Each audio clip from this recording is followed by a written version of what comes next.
Welcome back to the Rambler Sports Locker. I'm Eric Moran here along with Amelia Ickes to go over Game 3 of Arch Madness between the number 1 seed Loyola Ramblers and the number 9 seed Southern Illinois.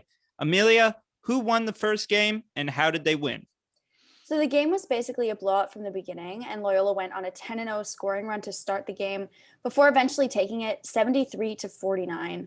So what made Loyola have the competitive edge this game was the fact that they went into the game ranked first in the NCAA for defense, letting an average of just 55.7 points per game go to their opponents, which is the best in the entire NCAA. And that's what gave them the competitive edge to lead to this win today. Were there any key players that stood out to you for Loyola that helped Loyola get the victory today? Definitely. So player of the game for me would have to go to number 22, which is freshman center Jacob Hudson from the Loyola Ramblers. He scored a team high of 13 points today and sunk back-to-back three-pointers, which really gave them that offensive edge in the second half to lead to the win. He came into the game to give MVC Larry Bird Player of the Year Cameron Krutwig just some time to rest on the bench and ended up being a superstar on the court. And although they didn't come out with the win today, the Salukis saw some star power from senior transfer and forward Anthony Davanzo. Davanzo raked in 18 points for the Salukis, but it wasn't quite enough to pull through for the win.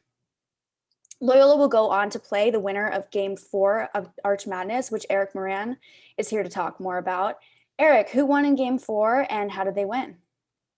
So, the Indiana State Sycamores defeated the Evansville Purple Aces by a score of 53 to 43. Now, coming into the game, Evansville was the 5th seed with a 9-15 record for the season, and Indiana State was 14-9. But Evansville did not play like a 19-15 team for the first half. They were actually they were behind a majority of the game, but they were keeping it close with Indiana State a majority of the way. I think what really did it for Indiana State is that they just out-rebounded Evansville towards the end, and they made free throws when they had to, and they made shots when they had to. And towards the end, Evansville just couldn't keep up with Indiana State. Who are some of the key players from Indiana State that helped them pull through that win today? I would say the standout player to me is Tyreek Key. He had a huge game with 19 points and 9 rebounds for the Sycamores. And a lot of those points actually came later in the game. Key had some key rebounds towards the end. And he also hit some free throws that pretty much solidified the victory for the Sycamores. So he played a huge role in that game for them. As I mentioned before, the number 1 seed Loyola will now face off against the number 4 seed Indiana State tomorrow for the semifinals. Eric, what's your prediction for who will take home the win tomorrow?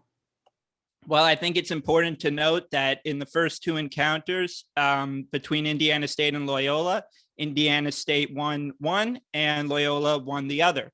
I think in order for Indiana State to win, they have to have a complete game. Their own head coach, Greg Lansing, said that pretty much all their players need to have a great game.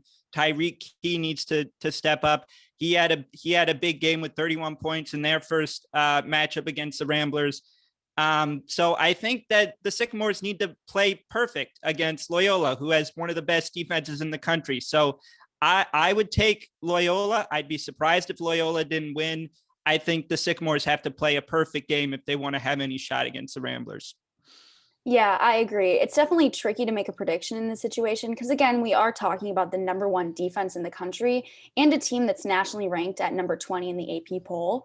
So although the Sycamores did take one of the contests this regular season, I would have to agree that I think that the Ramblers will take the semifinals and move on to the championship game on Sunday. For the Rambler Sports Locker, I'm Amelia Ickes.